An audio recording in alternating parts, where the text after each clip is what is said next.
What's up, everyone? Welcome back to another review. And this time we're taking a look at X, written and directed by Ty West. X tells the story of these four people trying to make a porno in a rural Texas farmhouse, while all the while having to deal with the homicidal occupants of this this ranch. So yeah, that is the overall story of X. Let's talk about it. Overall, I thought this is actually a very good modern day slasher movie. X is a throwback to those 1970s slashers like the Texas Chainsaw Massacre. It's got that it's got that grimy aesthetic that you just don't see anymore in modern horror films. And that's one of the things that really impressed me with X, is that Ty West, he went out to make a throwback to pretty much the golden age or the starting point of the slasher genre by making a movie that just feels grimy, that just feels dirty. I mean, just by the premise alone, you're watching an exploitation movie. I mean, X doesn't tell the most deepest story, but it does. But its strongest point is really its characters and what Ty West does with these characters and how complex he makes some of these characters. Like half the characters are complex, half the characters are interesting, and the other half are just there to serve basically as fodder. This, at the end of the day, this is a slasher movie, so we pay to see these characters get knocked off. I think that this movie does suffer from some pacing issues, mainly because it runs for about an hour and 46 minutes. And I think if you would have shaved off maybe 10 minutes of time, you would not have lost anything. I think there's certain scenes that Ty West is just stretching time, and he's just taking way too long to get to the point. Like the first hour of this movie is basically these characters shooting a porno film and having a debate as to whether or not this movie should have any artistic integrity to it, or just be viewed for what it is, which is just a smut film. Now, I get the social commentary that Ty West was going for. If you're familiar with the slasher subgenre, it's never really been accepted. It's always been just reviled and revered. Like, you have a division of fans, like me, who love slashers, who think that these movies do have some artisticness to us and creativity to them. And then you have the other division of people who think slashers is basically porn. It's basically just gratuitous violence for the sake of gratuitous violence and glamorizing violence to the point of it being pornographic. Like, I get the social commentary that Ty West is conveying on screen. I just think that the first hour, if you would have cut maybe 15 minutes off that first hour, you would have not have lost the social commentary. It would have made the movie flow much, much better, and we would have got to the good stuff much, much quicker. But that's just my thoughts on that. I think the first half does have some good things in it. Not saying it's all the way bad, because it's not. Like even though the first half is basically these characters filming a porno scene, at least Ty West does have some creativity to film to it, and he does throw in some suspense here and there. Specifically with the character of Pearl just looming over these characters and watching these characters make this movie. Now, of course, Pearl's character gets more fleshed out in the prequel movie, but for what we see in this one, you get little tidbits and these little nuances here and there that Pearl maybe once in her youth did have, these fantasies and this goal to want to make something of herself, but was forever trapped where she is, which is just on this secluded farmhouse, just to live her life in just infamy and not fame. Like, the movie does drop those teases with the way Pearl looks at things and with the way her character just expresses her views and stuff like that. So I like it. I thought that stuff was good. That's actually the first half, showing some decent horror, some decent suspense, some decent pacing, building up this character of Pearl who has a level of creepiness and mystery to her. And then you have the character of Howard, her husband, which is just basically this old curmudgeon who doesn't like anything and thinks everyone's an asshole, basically. So, so I do like how Ty West builds up the two villains of the piece. Now, in terms of like our heroes, they're okay. Like, there's nothing all that interesting about them. The only one who's slightly interesting is the character of Maxine. Everyone else to me is just fodder. But that's not to say that the acting was bad. I think Ty West did a really good job at just casting this movie. Mia Goh plays the dual role of Maxine and Pearl, and she gives different characteristics to both these characters, and she's really, really good. Like, she's really good as Maxine, who is the daughter of a preacher who is making a smut film because she refuses to not have a life that she does not deserve, as she says throughout the movie.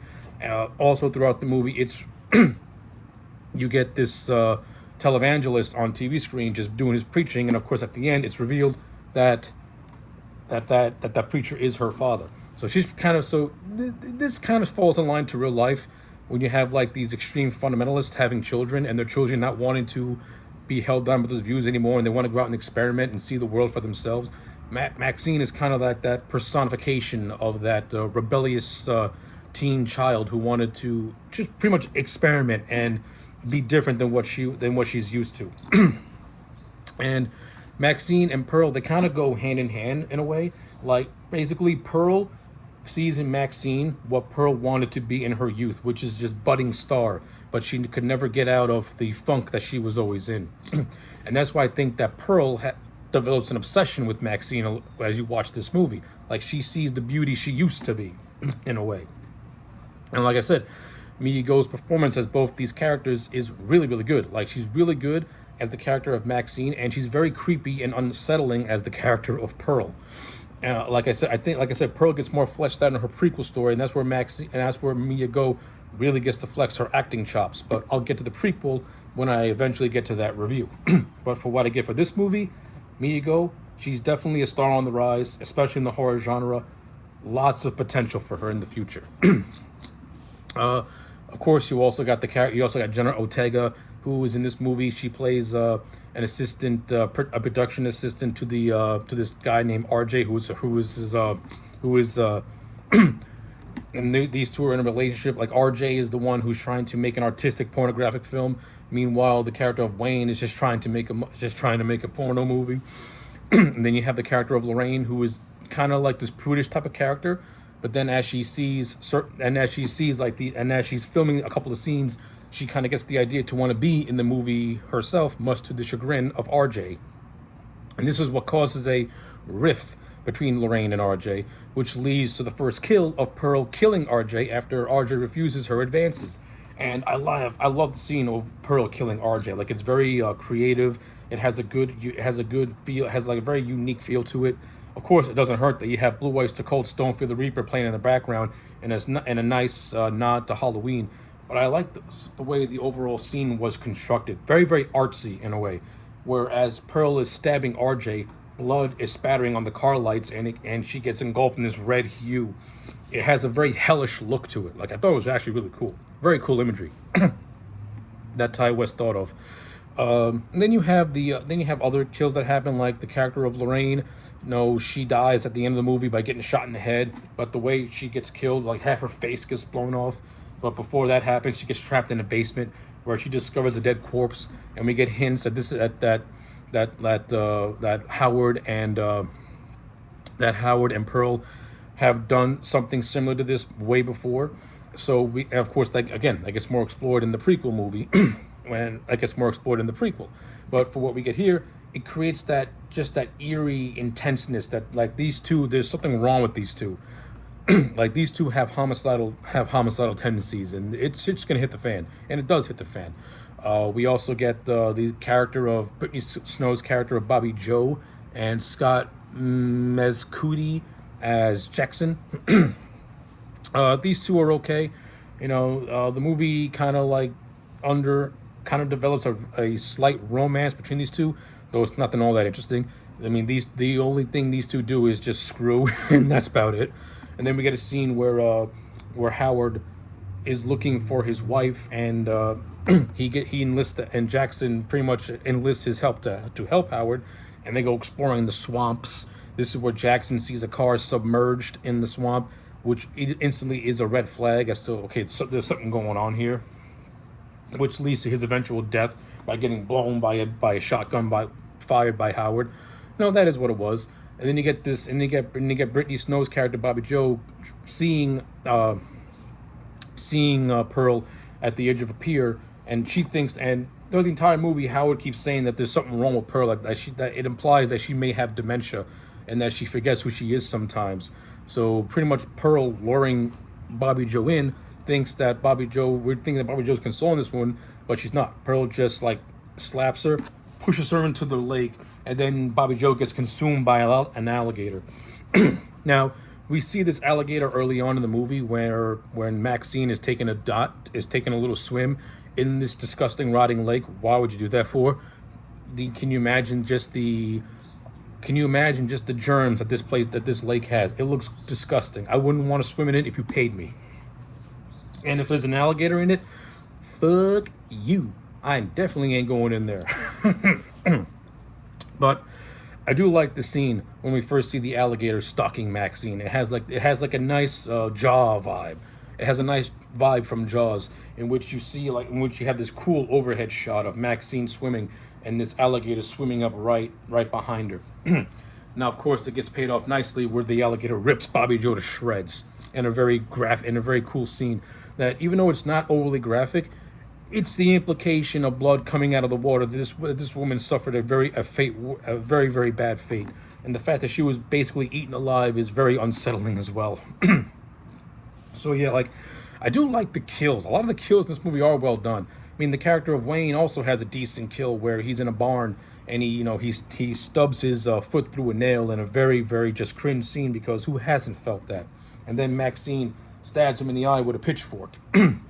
Like, the character of Wayne more or less is the boyfriend of Maxine and the executive producer of this porno film. He's actually the one who makes the deal with Howard to rent a guest house, which is why the characters are on this secluded farm. And then he gets his fate. Boom, done, over. And then we basically get to the ending of this movie, in which Maxine now is basically in the fight for her life.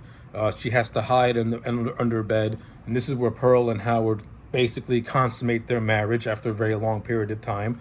And this scene is also very unsettling, mainly because it has the feel of walking in on your grandparents doing very naughty things, and who wants that imagery in their head? Of course, this leads to Maxine finding Lorraine, them trying to make an escape, Lorraine berating Maxine, blaming her for all this chaos that has been happening between everybody. This leads to Lorraine's death that I mentioned earlier. Of course, Lorraine's final twitch actually gives Howard a heart attack, in which he dies on the spot. This, of course, breaks Pearl to pieces. This is where it's revealed that Maxine's actually the daughter of a preacher. It's the daughter of a preacher. She goes to shoot Pearl, but there's no bullets. Pearl takes a double-barrel shotgun, attempts to shoot Maxine, but Maxine dodges it. But the blast is so full force, it pushes Pearl out the door, breaking her hips. And Maxine gets in the car, runs Pearl over, dies. The closing is the sheriff and his men looking at this camera that the team had of a porno movie. This bookends the beginning of the movie where the cops are doing an investigation at the farmhouse. So yeah, that's basically X in a nutshell. When all said and done, I enjoyed this movie. I liked it a lot. I think Ty West did a good job at just recreating a 1970s slasher movie. The story ain't deep. Not every single character is complex. I do think there are scenes that Ty West stretched out longer than he should have, and that's where I think he's confusing suspense with time filler. But as an overall package, even though the majority of the characters aren't deep, even though this movie you could have easily cut 15 minutes out of it and it would have ran much smoother, this is still a very good throwback to 70s slasher. And in today's day and age, it's very hard to get a movie like this that kind of breaks the rules and actually is not afraid to get dirty and feel dirty while watching it. So with all that said and done, I'm going to give X a solid 8 out of 10. I enjoyed this movie. Let me know your thoughts in the comment sections down below. Like the video and subscribe, and I'll check you back next time for more.